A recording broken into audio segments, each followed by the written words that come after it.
everybody to the Dobra. We're delighted to be able to take you into a site containing the oldest, most convincing evidence for life on Earth in rocks that are 3.5 billion years old.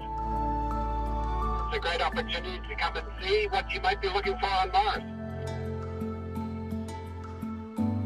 We can see rippled sediment, beautiful ripples here, continuing along, and it comes up to the edge and it pinches out against the side of the stromatolite and then continues over here on the other side. Beautiful. So what we're looking at here in Western Australia are what are known as stromatolites.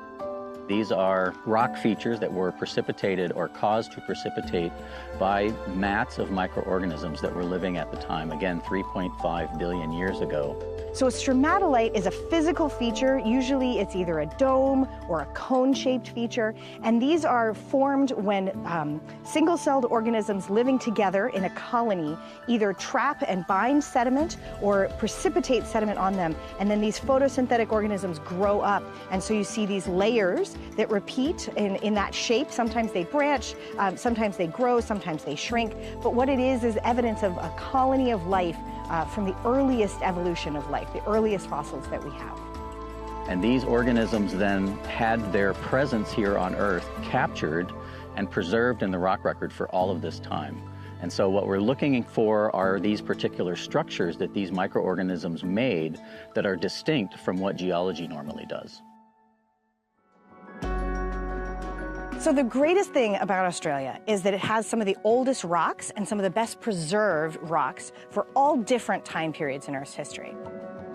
And it's important for us to come here because what we're looking for here is the oldest convincing evidence of life on Earth.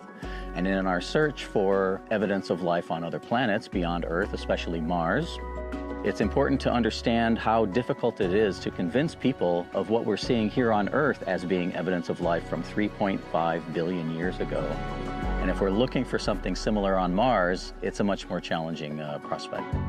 So in order for us to find a biosignature, there are actually 5 stages that have to happen, and all of them have to happen and in this particular order. The first is life has to exist. The second is life has to create some kind of a fossil that we can recognize and we can see as unique enough to be indicative that there was something going on there. Third, that fossil has to be preserved immediately or very soon after it's formed. The fourth step is that preservation has to continue for a long period of time.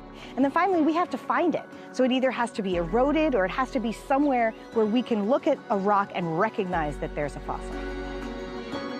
That is an extremely unique and difficult process to have happen. So there's only a fraction of life that ever existed ever becomes a fossil. It's in fact an incredibly lucky process to go from life living at some point to a fossil that you can find. And so that's why building that story takes a lot of time and why it's difficult that any one particular feature may not be biological. But when you combine all of these things together, that is what convinces people that what we're actually looking at is evidence of 3.5 billion-year-old life on this planet. So trying to do this here on Earth is difficult enough, and then trying to do it from 100 million miles away with rovers that have cameras and you have to send signals that take a really long time to go back and forth, even more challenging. Earth and Mars may have had similar pasts, and the more we learn about Earth's past, the more we may be able to apply it to Mars. Now that we're collecting samples at Mars, wouldn't it be unbelievable if we were able to find something that indicated similar things that we're finding here on Earth that indicate, hey, there may have been life in the distant past on Mars.